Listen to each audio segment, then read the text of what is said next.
아멘. 오늘 사도행전 12번째 시간입니다. 스데반의 얼굴이라고 하는 제목으로 오늘 하나님 말씀 같이 나누도록 하겠습니다. 오늘 주의 전에이처럼 찾아오신 우리 지체들에게 하나님의 은혜와 평강이 있기를 축복합니다. 우리 서로 예수님의 이름으로 사랑하고 축복합니다.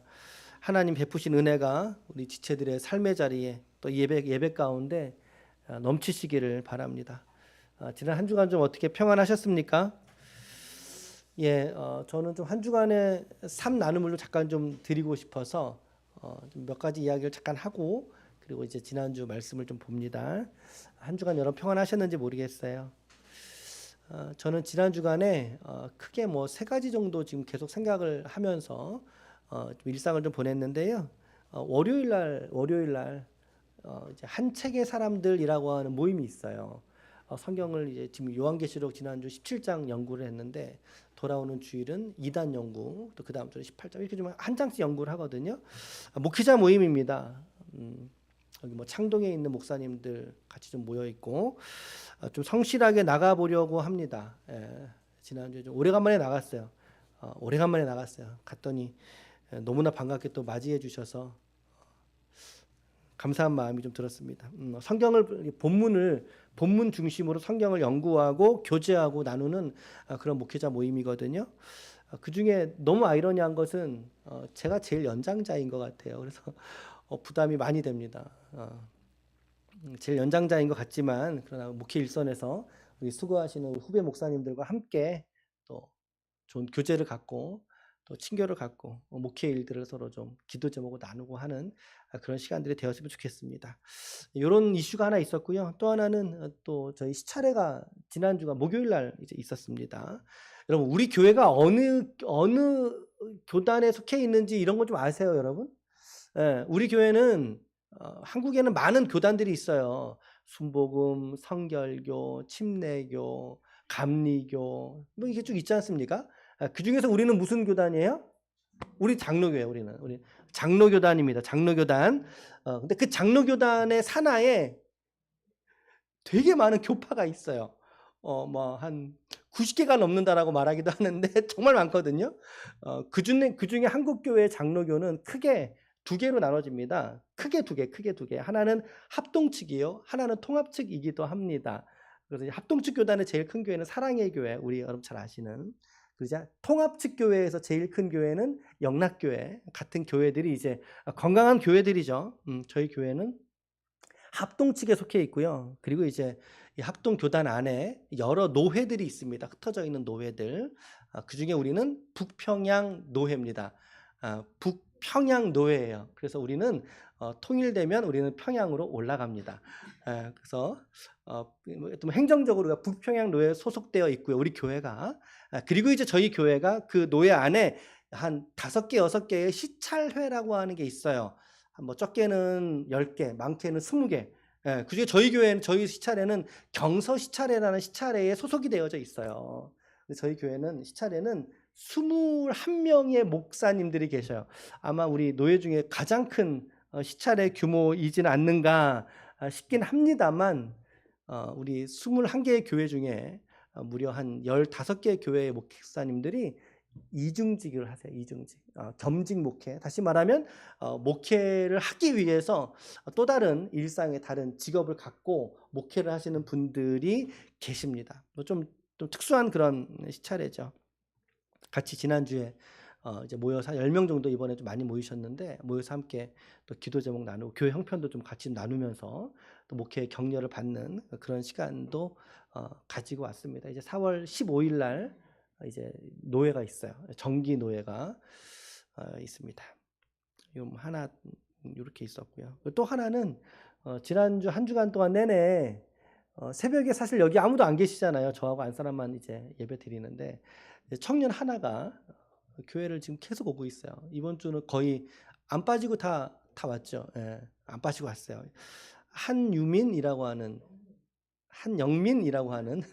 영민, 거기 토시 하나만 붙이면 영빈이죠, 이제. 그래서 한영민이라고 하는 형제인데 23살이래요. 23살. 파주의 집이고 여기 그 경기도 장학관에서 지금 생활하면서 하는데 새벽 예배를 이렇게 들어왔더라고요. 근데 예배 드리는 태도가 되게 좋아요. 눈을 동그랗게 뜨고 말씀을 아주 잘 들어요, 그 형제가. 그래서 아유, 저 형제 참 귀하다. 새벽 예배 드리는데 회중이 있는 거하고 없는 거하고는 또 좀 다르죠. 예, 다르죠. 그래서 너무 귀하게 같이 그 형제하고 예배를 잘 드리고 있는데 그 형제가 계속적으로 모르겠어, 이번 주 올지 모르겠지만 계속 인상에 남는다 이 말이야. 제 마음속에. 그래서 은혜 받을 수 있도록 또 기도해 주시면 감사하겠습니다. 그래요. 여러분들의 기도 제목은 무엇이 좀 있으신가요? 요 근래 어떤 것 두고 좀 많이 기도하시나요? 대부분 머리에 우리 눈에 들어오긴 합니다만 여러분 교회가 함께 여러분들과 함께 기도하고 있다는 사실을 잊지 마시길 바랍니다. 교회가 여러분들을 위해서 함께 기도하고 있습니다. 우리 성도들이 또 성도들을 위해서 지체들을 위해서 기도하고 있다는 사실을 잊지 마시길 바랍니다. 아멘. 아멘. 예, 저는 이렇게 한 주간 또 은혜롭게 은혜 가운데 잘 보냈습니다. 자, 지난주에 우리가 함께 말씀 나눌 때 제목은 함께 지어져가는 우리 교회였습니다. 함께 지어져가는 우리 교회라는 제목으로. 자, 제자의 수가 그때의 제자의 수가 점점 많아졌다라고 성경은 말합니다. 교인의 수가 많아졌다. 성도의 수가 아니라 제자의 수가 더 많아졌다라고 말하고 있어요. 그런데 아이러니한 것은 제자의 수가 많아지면 형통하고 잘 되고 늘 그래야 되는데 그런데 교회의 행정적인 측면에서의 부담은 점점 커져갔다라는 사실인 거죠. 그래서 헬라파 과부들이 교회에서 날마다 주는 매일의 구제에서 빠지게 되므로 누락되어짐으로 그쪽 측에 있던 사람들이 갈등을 야기한 것입니다. 이거 우리도 이제 빠지면 안 되지 않느냐? 우리 식구들인데 이들도 같이 해줘야 되지 않겠느냐? 이런 거죠. 이 갈등을 가지고 이제 제자들에게 찾아갔어요. 자, 그랬더니 이제 이 갈등을 해소하기 위해서 집사를 세웠는데 퀴즈, 몇 명의 집사를 세웠을까요? 그래요. 7명의 집사를 세웠다는 얘기죠. 집사들을 세우고 또 갈등이 해소가 되니까 교회가 점점 왕성하게 부흥되어져 가는 겁니다. 6장 7절의 말씀 같이 읽읍시다. 시작. 하나님의 말씀이 점점 왕성하여 예루살렘에 있는 제자의 수가 더 많아지고 허다한 제사장의 무리도 이 도에 복종하니라. 교회 부흥이라고 하는 것이 양적이든 혹은 질적이든 이 부흥의 역사는 비단 목사 한 사람의 그 무엇으로 되는 게 아니더라는 것을 우리는 말씀 안에서 찾아보게 됩니다. 교회 부흥은 성도와 함께 자라나는 거예요. 교회 부흥은 성도들의 전반적인 사랑의 정서들, 은혜의 정서들이 함께 합하여졌을 때 한 걸음 한 걸음 자라나게 되는 이 조합들이 아름답게 하나가 될 때 비로소 교회 공동체가 성장하게 되는 모습을 우리가 지난 주간에 보았습니다. 그래서 여러분들과 함께 기도 제목 나누었던 최소한의 기도치 3가지로 말씀을 드렸는데 첫 번째 기도 제목입니다. 시작. 성도에서 제자로 나아가게 하옵소서. 지난주 월요일 날 새벽 예배 드릴 때도 이 기도 제목 똑같이 본문 안에서 발견을 하게 되었었습니다. 성도에서 제자가 되는 삶이 우리에게 요구된다. 두 번째는 뭐였습니까? 시작. 의견 차이를 지혜롭게 해소하게 하옵소서. 우리가 살아가는 일상에서 많은 의견 차가 갈등이 생기게 되죠. 그럴 때 결코 무력으로 해서는 안 될 것입니다. 기도하면서 지혜롭게 해결해 가야 되는 거죠. 마지막 3번째입니다. 시작. 교회 안에 제가 중직이 되게 하소서라고 하는 얘기였어요. 형식적으로 받는 교회의 직분의 자리들, 물론 그 직분 자체가 안 중요하다는 것이 아닙니다. 물론 중요하죠. 그러나 그보다 더 중요한 것은 그 역할이 누구 특정 몇 사람에게만 해당되는 것이 아니라는 사실인 것입니다. 바로 오늘 저와 여러분들, 하나님께서 우리 지역교회로서의 기쁨의 교회의 지체로서 보내신 우리 모두의 몫이고 우리의 책임인 줄로 믿습니다. 우리 역할이 되어야 할 줄로 믿습니다. 그래서 우리가 모두 사실은 공동체 속에서 우리 모두가 다 중직인 거죠. 중직. 누구만의 책임으로 돌려서는 안 된다. 이런 중직 의식이 있어야 된다라고 하는 말씀을 드렸어요. 우리 앞에 한번 좀 인사합시다. 중직의 사명을 우리 감당합시다. 시작. 중직의 사명을 우리 감당합시다. 아멘. 중직의 사명을 감당하시길 바랍니다. 이렇게 교회는 7명의 집사를 세우게 되었고 이후로 교회가 왕성하여 부흥일로를 달려가게 되는데 특별히 6장 8절에서부터 7장 마지막 절까지의 내용 안에는요. 스데반 집사의 이야기가 기록되어져 있더라는 거예요. 스데반 집사. 그리고 8장으로 넘어가면 집사 빌립이 에디오피아 내시에게 성경을 가르쳐주고 그리고 그 자리에서 세례까지 베푸는 일을 성경은 기술하고 있습니다. 그러니까 7집사의 안수집사 중에서 특별히 2명의 이야기에 성경은 이렇게 초점이 있다는 거죠. 스데반의 일, 그리고 또 한 사람 누구라고요? 빌립에 관한 일. 그러니까 7집사 중에 2명의 이름쯤은 여러분들이 좀 알고 계시면 좋겠어요. 이 2명을 집중하고 있다, 조명하고 있다. 자, 그 중에서 오늘은 스데반 집사에 관한 이야기를 조금 좀 해보려고 합니다. 이제 7장으로 넘어가면 스데반의 설교가 쫙 길게 나오거든요. 어제 저녁에 설교를 다 이제 치고 이제 집에 들어가 누워서 오늘 아침에도 계속 스데반에 대한 이게 다른 메시지들이 자꾸 묵상이 되더라고요. 그래서 지금 고민 중이에요. 다음 주에 한 번 더 좀 해야 되려나 지금 생각을 하고 있습니다만, 자, 여튼 오늘 자, 8절에서부터 15절이에요. 6장의 마지막 하반부인데 여러분 성경책에는 소제목이 어떻게 되어 있습니까? 스데반이 잡히다. 7장의 소제목은 어떻게 되어 있습니까? 스데반이 설교하다. 그거예요. 그러니까 다음 주에는 좀 7장을 여러분들이 좀 미리 읽어오시면 좋을 것 같아요. 자, 스데반이 잡혔어요. 잡히다. 자, 교회가 부흥하게 되는데 참 아이러니한 것은 여전히 아이러니는 존재합니다. 교회가 성장하고요. 잘 되고요.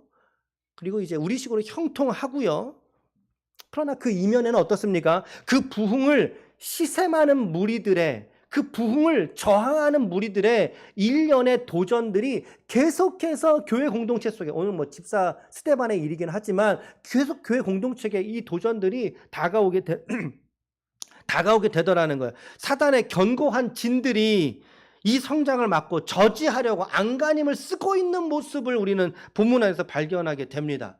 여전히 그리스도인인 우리의 삶에서 우리에게 다가오는 세상의 도전과 같은 맥락에서의 역사가 오늘 스데반에게도 오늘 일어나게 되죠. 8절 말씀 봅시다. 8절.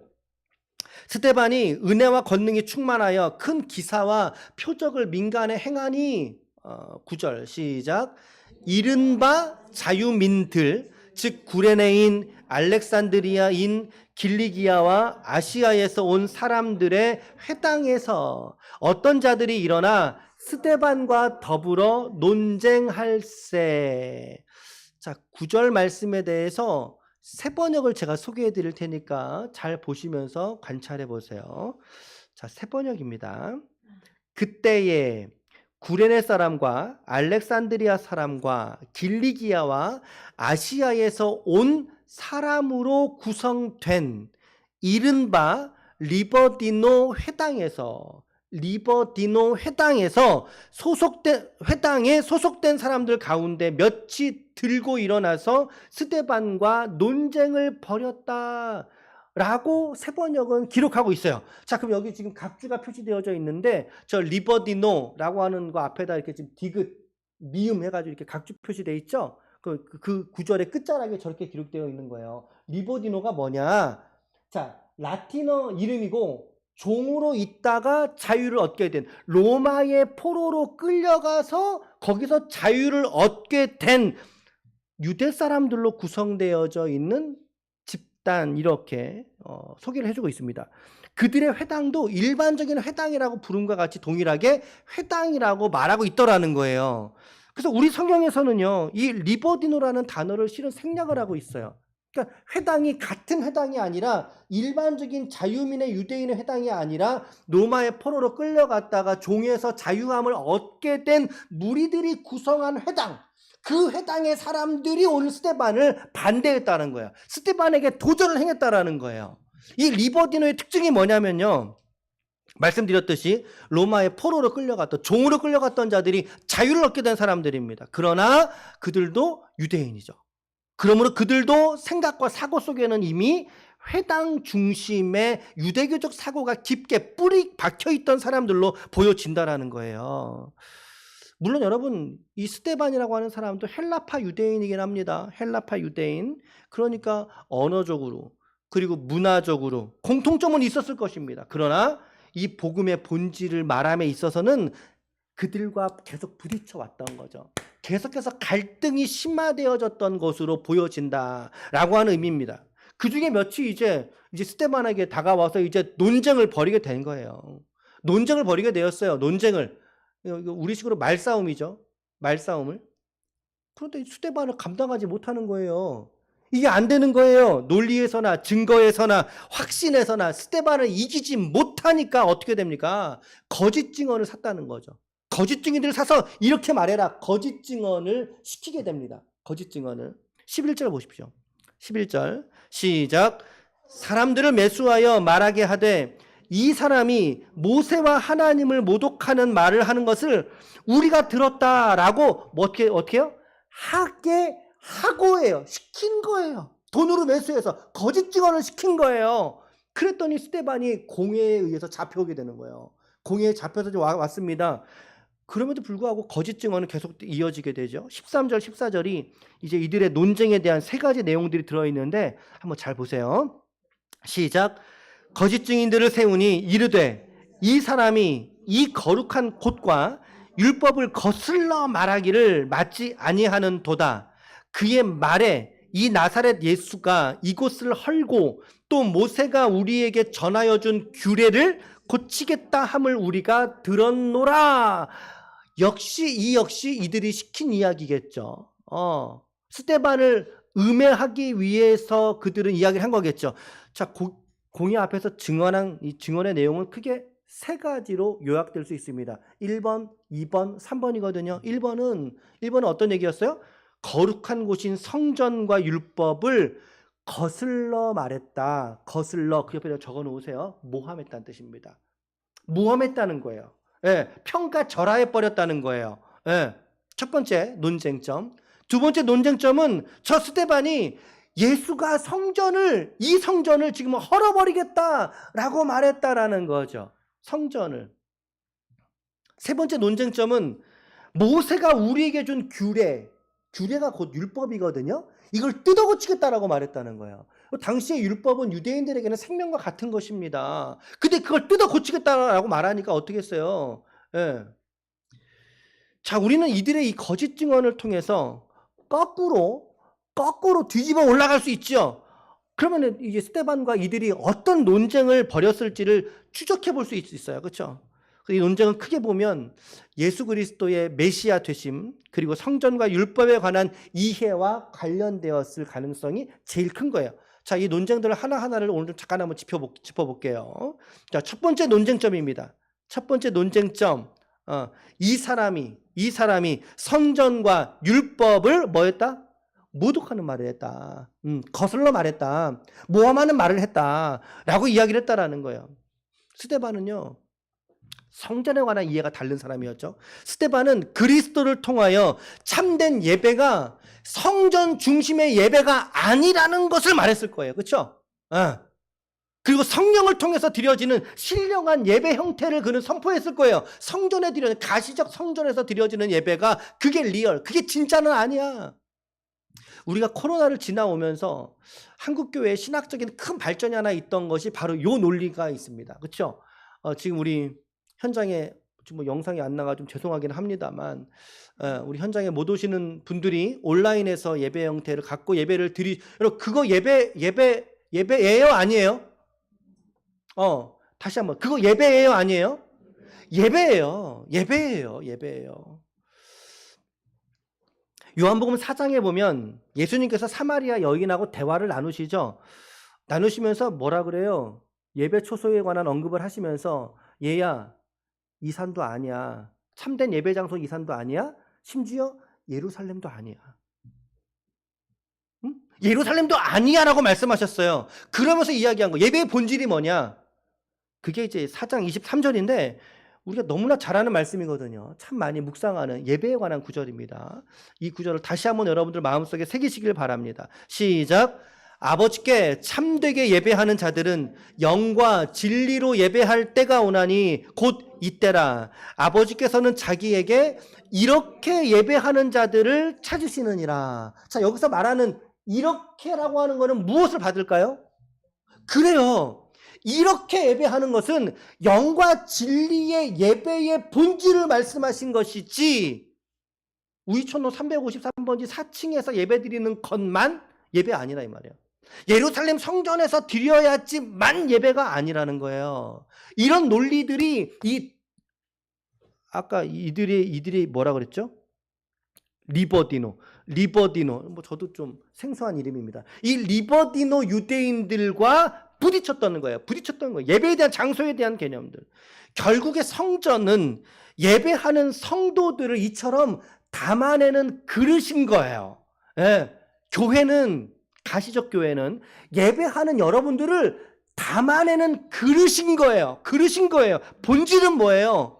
이 가시적 성전 예배드리는 우리 자신들이 하나님의 성전이라는 사실을 저와 여러분들이 깨달을 수 있기를 축복합니다. 많은 사람들은 가시적 성전에 내가 한번 찾아가서 예배 드리는 것을 진짜 예배로 착각하며 살아요. 그게 진짜 성전인 줄로 착각하고 살아요. 그럼 우리도 예루살렘으로 가야 돼요.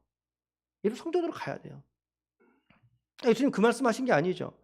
영과 진리로 예배하는 모든 공간들이 예배 처소라고 오늘 스데반은 증언했을 것입니다. 그리고 사람들은 이 스데반의 증언에 사람들은 받아들이지 못했을 것입니다. 저게 뭔 소리야 지금. 무슨 소리야. 회당으로 가야지. 예루살렘 성전으로 가야지. 받아들이지 못했을 거예요. 그러나 오늘 우리는 그들과 다릅니다. 이제 우리는 알고 있습니다. 교회는 여러분 한 사람이 교회라고 하는 것을, 우리 한 사람들의 마음이 주의 성전인 것을, 고린도전서 3장 16절 17절입니다. 16절 17절 같이 읽읍시다. 시작. 너희가 하나님의 성전인 것과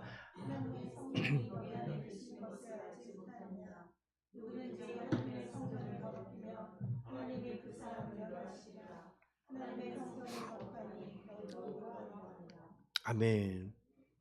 여러분, 그러므로 교회 생활을 너무나 잘 하려고 애쓰지는 않으셔도 돼요. 좀 이상하게 들리시죠?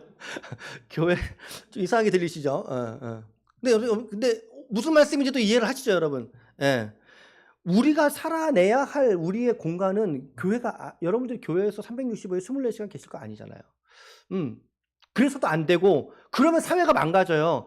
여러분, 가정이 깨져요. 가정이.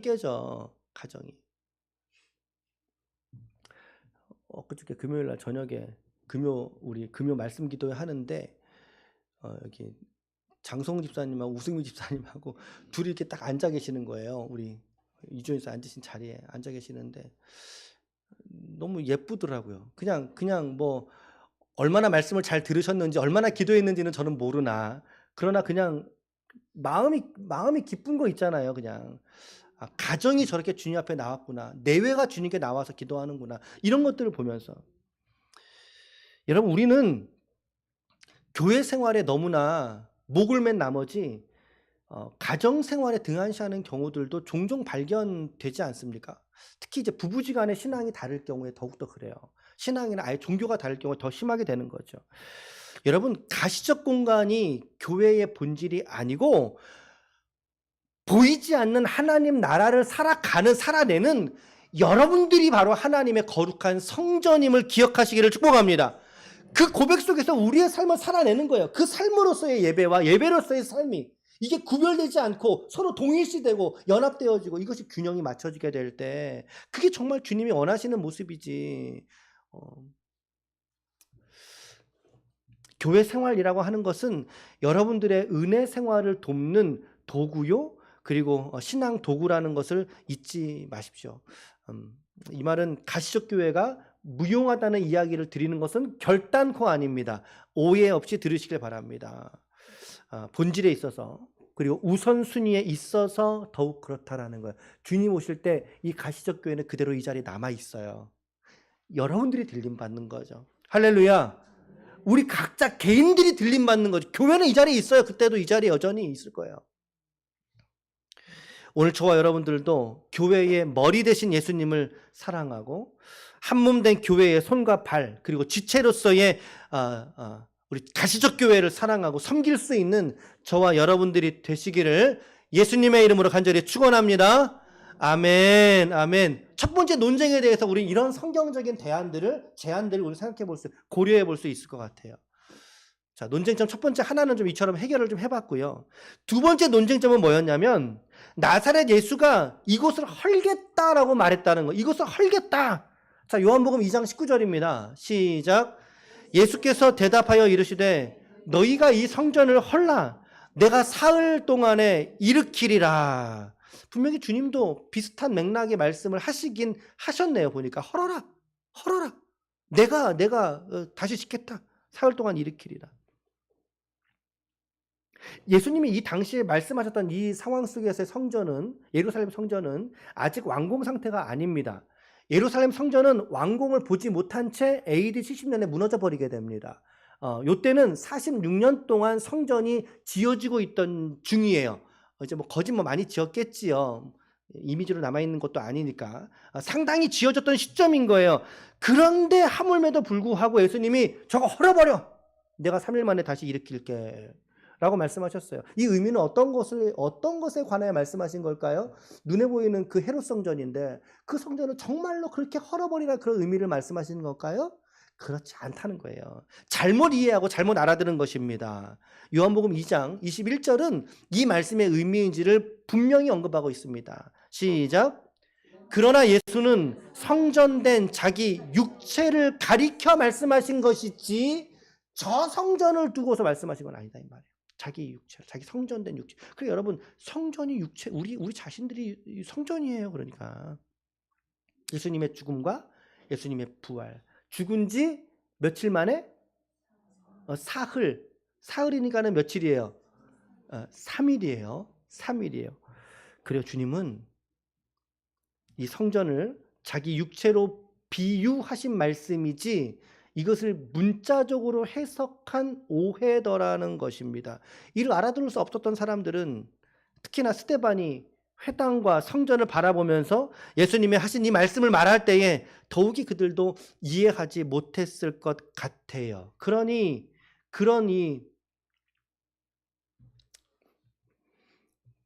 도무지 입에 잘 안 붙는다. 리버디노. 그러니 이 리버디노 유대인들에게는 이 말씀도 어떻게 느꼈을까요? 성전 모독이야 저거 지금. 저거 지금 성전 모독하는 거야 저거 지금. 여러분 교회는 우리 주님께서 피값 주고 사신 이 땅의 생명의 공동체인 줄로 믿습니다.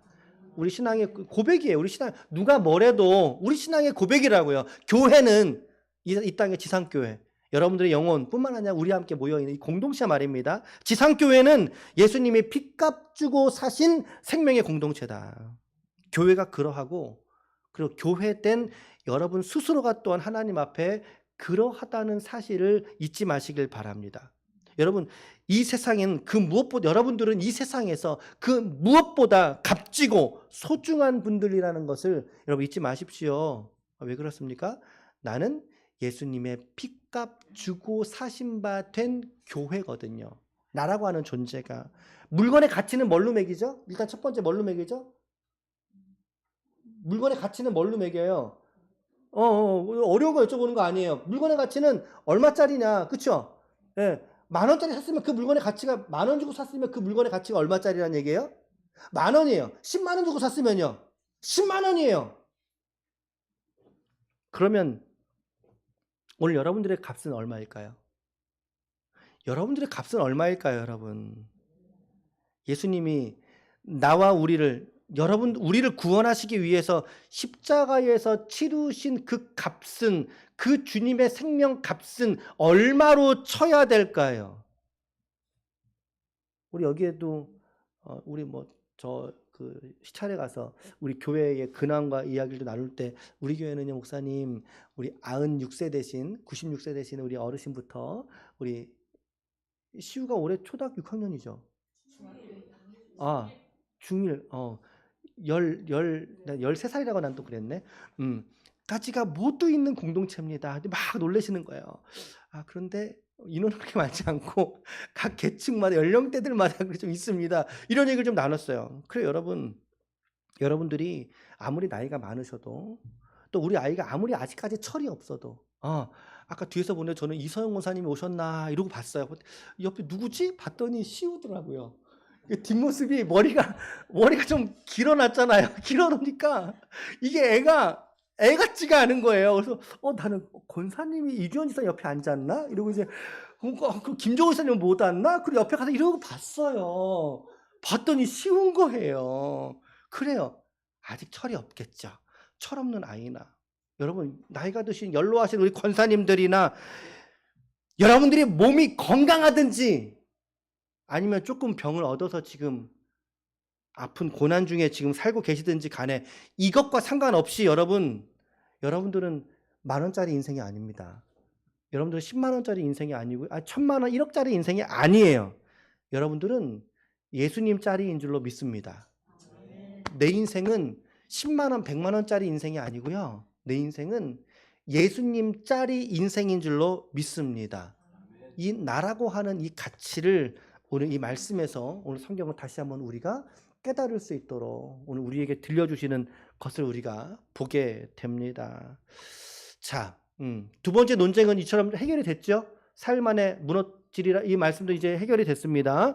세 번째 논쟁이에요. 세 번째 논쟁은 모세가 전해준 규례, 율법입니다. 율법. 이거를 고치겠다, 변경하겠다라고 말했다라는 거죠. 스데반은 분명히 이들에게 복음을 전하면서 율법 안에서 너희들이 율법을 형식적으로 단순하게 너희들이 율법 지키는 것만으로는 너희 구원받을 수 없어. 왜? 율법 자체를 지킬 수 있는 가능성이 우리에게는 아예 없으니까. 그러므로 율법을 지키는 것 말고 이거를 너희들이 믿어야 돼. 무엇을 믿어야 구원받을까요? 무엇을 믿어야 여러분 구원받을까요? 맘착하면 구원받을까요? 네. 돈 많으면 구원받을까요? 건강하면 구원받을까요? 아니요. 성경의 율법을 다 지킨다고 애쓰면 구원받을까요? 아니라는 거예요. 구원은 오로지 예수 그리스도의 십자가의 은혜를 깨닫는 자가 받게 될 줄로 믿습니다. 예수를 그리스도로 믿어야 받고 누리는 게 구원인 거예요. 그래서 이것을 절대 진리라고 말하잖아요. 우리가 그래서 매주마다 이거 하는 거잖아요. 마태복음 16장 16절. 바울은 율법에 관해서 이렇게 말했어요. 갈라디아 3장 24절 25절 시작. 이같이 율법이 우리를 그리스도께로 인도하는 초등교사가 되어 우리로 하여금 믿음으로 말미암아 의롭다 함을 얻게 하려 함이라. 믿음이 온 후로는 우리가 초등교사 아래에 있지 아니하도다. 아멘. 믿음으로 구원받는 거. 믿음이 온 후로는 이제 초등교사, 율법 아래에 우리가 있지 아니한 존재라고 이야기를 하고 있습니다. 그러면서 바울은 이 율법이 무엇이냐? 뭐라고 되어 있어요? 율법이 우리를 누구께로 인도하는 거예요? 그리스도께로 인도하는 초등교사가 되어서 우리를 그리스도께로 인도한다라는 거예요. 여기서 말하는 초등교사는 율법입니다. 구원받은 성도들은 율법 아래에 있는 존재가 아니라 바로 예수의 십자가의 은혜, 이신칭의 믿어받는 구원의 은혜를 받는 저와 여러분들인 줄로 믿습니다. 오늘 이 같은 맥락의 말씀을 스데반이 복음을 전하면서 증거하지 않았겠어요? 증거하지 않았겠습니까? 더욱이 성경은 예수가 율법의 완성이라고 말하고 있습니다. 마태복음 5장 17절입니다. 시작. 내가 율법이나 선지자를 폐하러 온 줄로 생각하지 말라. 폐하러 온 것이 아니요. 그러므로 율법은 누구에 의해서 완성됩니까?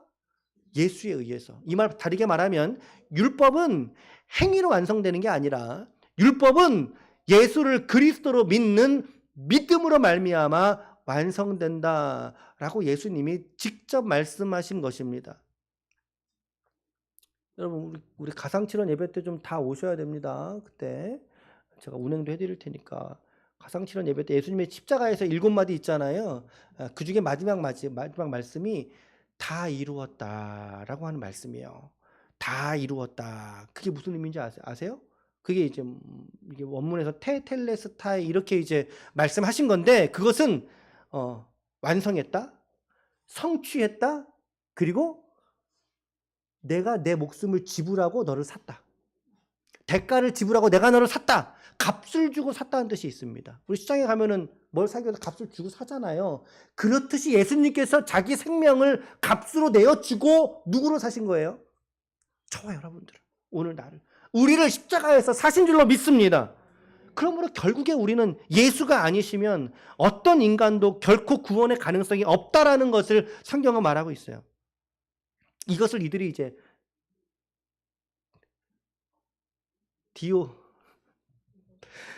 큰일 났네. 안 외워지네. 리버디노.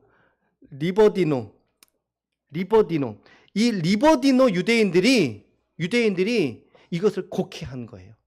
스데반의 이 말을 곡해하는 거예요. 그러면서 저가 지금 율법을 다시 쓰겠다고 말했다고 거짓 증언하고 있는 거죠. 여러분, 율법의 완성은 우리 구주 예수에게서 성취되는 줄로 믿습니다. 아멘. 자, 이렇게 13절, 14절 안에 있는 논쟁점 3가지를 우리는 성경적으로 한번 해결해 봤습니다. 해결해 드렸습니다. 아멘. 첫 번째, 두 번째, 세 번째 잘 또 15절 읽읍시다. 마지막 절 15절 시작. 공회 중에 앉은 사람들이 다 스데반을 주목하여 보니 그 얼굴이, 성도들은 언제 어디서나 혹은 여러분들의 억울한 상황에서도 성도가 잃어버리지 않는 한 가지가 있습니다. 그것은 바로 주님이 주시는 주의 평안인 줄로 믿습니다. 지금 스데반의 감정과 정서가 어떨 것 같으세요? 막 기쁘고 즐겁고 막 흔쾌하고 그럴 것 같으세요? 지금 모함을 받아서 잡혀왔어요, 공회로. 그러니까 억류됐어요, 지금. 이 상황에 지금 스데반이 기분 좋을 일이 있습니까? 없잖아요. 그러니까 저 지금 요 말씀을 제가 계속 지금 묵상 중이거든요. 그래서 지금 고민하는데, 스데반은 기분 좋을 일이 지금 없어요. 단 하나도 없어요. 그런데 말씀을 보세요. 그의 얼굴이 누구 얼굴 같더라고요? 그의 얼굴이 누구의 얼굴과 같다고요? 천사의 얼굴. 천사의 얼굴. 자, 옆에 한번 보세요. 옆에 한번 보세요, 여러분. 한번 보세요. 한번 보세요. 자, 한번 보시고 한번 격려해 주시길 바랍니다. 격려해 주세요. 한번 말씀에 나눠 보세요. 천사를 보는 것 같습니다. 시작.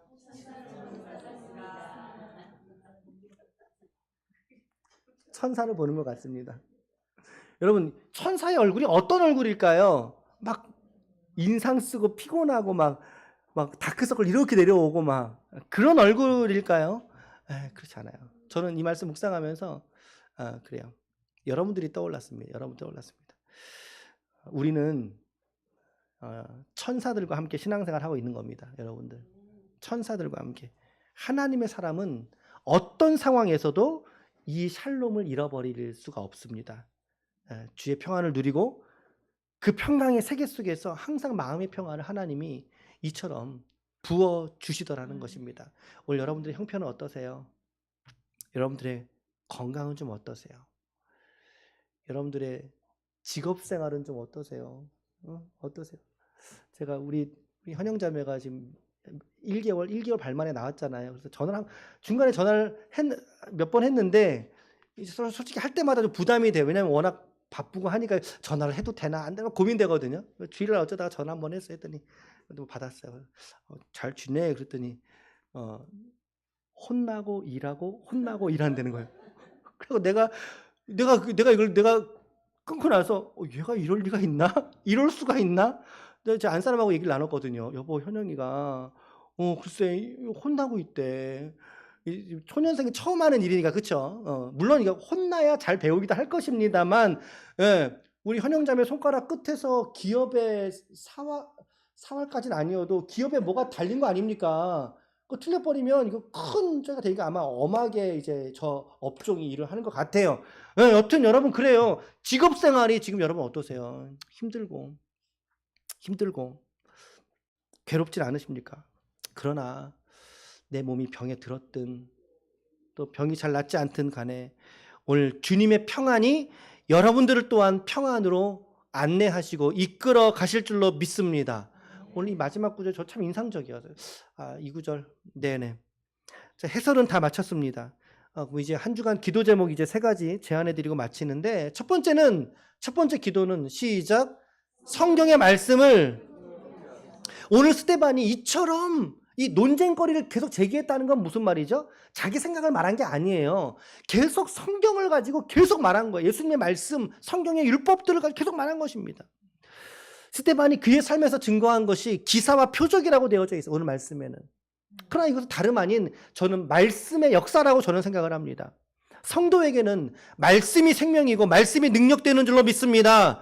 그렇다면 스데반이 이처럼 담당하게 이 말씀을 증거할 수 있었던 것은 무엇일까요? 그의 내면 세계 안에 하나님의 말씀이 풍요로웠기 때문에 증거할 수 있었던 것입니다. 여러분 뭐 성경책 이 당시에 성경이 막 이렇게 재책이 돼서 이렇게 막 한 권씩 가지고 다니면서 이렇게 증거하는 그런 게 아니에요. 들고 다닐 수도 없을 만큼 무거웠어요. 두루마리 양피지를 말아가지고 만들었기 때문에 AD 1세기인데 여기 무슨 그런 책이 어디 있어요. 무슨 말입니까? 계속 머릿속에 암기한 거예요. 계속 묵상한 거예요. 하나님의 말씀을 계속 마음속에 담아내었다는 것입니다. 오늘 여러분들 안에도 이와 같은 생명의 말씀의 역사가 풍요로우시길 축복합니다. 여러분들 안에 말씀이 풍성하시기를 축복합니다. 골로새서 3장 16절입니다. 시작. 그리스도의 말씀이 너희 속에 풍성히 거하여 모든 지혜로 피차 가르치고 권면하고 시와 찬송과 신령한 노래를 부르며 감사하는 마음으로 하나님을 찬양하고. 이 구절 잘 관찰해 보셔야 돼요. 원인과 인과절이에요. 인과절. 원인이 한 가지 있고 그 원인으로 인해서 파생된 결과들을 말하고 있거든요. 무엇이 원인일까요, 여러분? 무엇이 원인일까요? 그리스도의 말씀이 너희 속에 풍성히 거하여. 이게 조건절이에요. 이게 원인이에요. 그리고 이것으로 인해서 어떤 영향력이 되느냐면 뭐라고 되어 있습니까? 지혜가 풍성하고 가르치고 권면하고 시와 찬송과 신령한 노래를 부르고 감사하는 마음으로 하나님을 찬송할 수 있게 된다는 거예요. 무엇이 풍요로울 때? 말씀이 풍요로울 때. 그러면 말씀이 풍요로우면 지혜와 교훈을 얻습니다. 말씀을 깊이 알면 알수록 성도 안에 더 깊은 교제가 말씀 안에서 일어나게 되어져 있어요. 첫 번째. 두 번째, 찬양과 감사가 넘치게 됩니다. 말씀은 우리의 내면을 바꾸지 않습니까? 하나님을 향한 찬송과 깊은 감사가 우러나오게 합니다. 무엇이? 말씀이. 내 의지가 아니라 말씀이. 세 번째, 말씀이 성령의 충만을 가져오게 됩니다. 말씀이 풍성할 때. 성령의 열매가 나타나게 되고 이것은 곧 성령의 인도하심을 따르게 하는 삶이 되게 한다는 거죠. 여러분 첫 번째 기도가 그러므로 여러분 말씀이 여러분들 안에 풍요로울 수 있도록 기도하시고 애쓰시기를 바랍니다. 오늘 저와 여러분들도 말씀으로 풍성하게 할 줄로 믿습니다. 두 번째 시작. 우리 자신이 하나님의 교회임을 깨닫게 하옵소서. 오늘 이 논쟁점의 중요한 주제 중에 하나는 성전에 대한 이해였을 것입니다. 성전이 무엇인지를 우리는 이해하고 알게 될 때 비로소 신앙의 바른 관점이 생기게 되는 것입니다. 여러분 각자 스스로들이 여러분 스스로가 하나님 앞에서의 교회라는 사실을 잃지 마십시오. 내가 곧 교회다라는 사실을 잊지 마십시오. 예수님의 핏값 주고 사신 교회가 바로 우리 자신이라는 것을 잊지 마시고 교회로서의 사명과 부르심을 여러분들의 삶의 자리에서 함께 순종하고 실천할 수 있는 우리 모두가 되시길 바랍니다. 마지막 세 번째 기도는 이 기도입니다. 시작.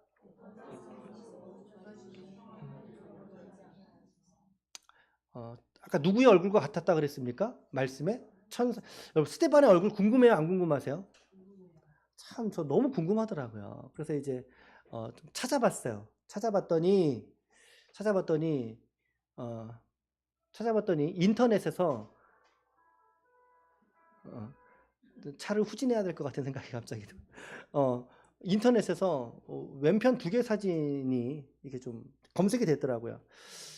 그럼 오른쪽 사진은 제가 이제 AI한테 한번 만들어 달라고 했더니 만들어준 사진이거든요. 보세요. 어떠세요? 스데반의 얼굴 같으세요? 저는 이 사진을 이렇게 보면서 아유, 우리 교회 집사님들의 얼굴이 훨씬 더 스데반 같네. 이런 생각을 좀 하게 됩니다. 오늘 여러분들의 삶이 오늘 얼마나 고되세요. 얼마나 고되고 고달픈 삶인지 저는 물론 다 알지는 못합니다. 얼마나 많이 또 회사에서 혼나는지, 얼마나 분주하고 바쁜지, 오늘 어떤 분하고 상담하면서 또 어떻게 또 고초를 치르셨는지, 설득해야 될 상담원들이 상담이 잘 안 돼서 힘들어하는지 잘 모릅니다. 혹시 폭삭 속았수다라고 보셨어요? 안 보신 분들도 계시고, 우리 정희 집사님 꼭 한번 보시기를 권합니다. 정희 집사님은 워낙에 그 T형이셔서 한번 보시는 게 정서 발달에 더욱 좋을 것 같아요. 이게 봤는데 또 뭐 되게 감동적이더라고요. 거기 가장 폭삭 속았수다라는 말 자체 뜻이 뭔지 아세요? 그게 수고하셨습니다. 그 뜻이래요. 저는 폭삭 속았다고 우리는 사갔다고 하잖아요. 얼굴이 이렇게 사갔냐 뭐 그러잖아요. 근데 처음에 그런 의미가 했는데 그게 아니라 제주도 방언인데 좀 고생하셨습니다. 이 말씀을 여러분들에게 오늘 마무리를 지으면서 우리의 삶에 참 고달픈 인생이 참 많이 있습니다. 그럼에도 불구하고 오늘 말씀은 스데반의 얼굴과 같이 이 평안을 더불어 이 샬롬을 오늘 저와 여러분들에게 오늘 부어주시길 원하시는 줄로 믿습니다. 오늘 우리 인생이 참 이렇게 고달프고 힘들다 할지라도 우리의 삶이 하나님께 매여 있으면 또 말씀에 매여 있으면 결국에 그 삶을 하나님 이처럼 평안으로 참 수고했다 고생했다 라고 말씀하시면서 우리의 등을 떠밀며 위로해 주시는 하나님의 말씀이 있지 않을까 이런 기대를 하게 됩니다. 주님의 평안이 오늘 여러분들의 인생 가운데 넘치시기를 바랍니다. 오늘 스데반도 이처럼 인도하셨던 하나님께서 오늘 저와 여러분들의 삶도 평안으로 폭삭 속았수다 라고 위로하시고 격려하시는 하나님의 음성을 우리 함께 누리고 더불어 그 말씀을 고백하면서 한 주간 승리하면서 나아가시는 우리 모두가 되시기를 예수님의 이름으로 간절히 축원합니다. 아멘. 간절히 축원합니다.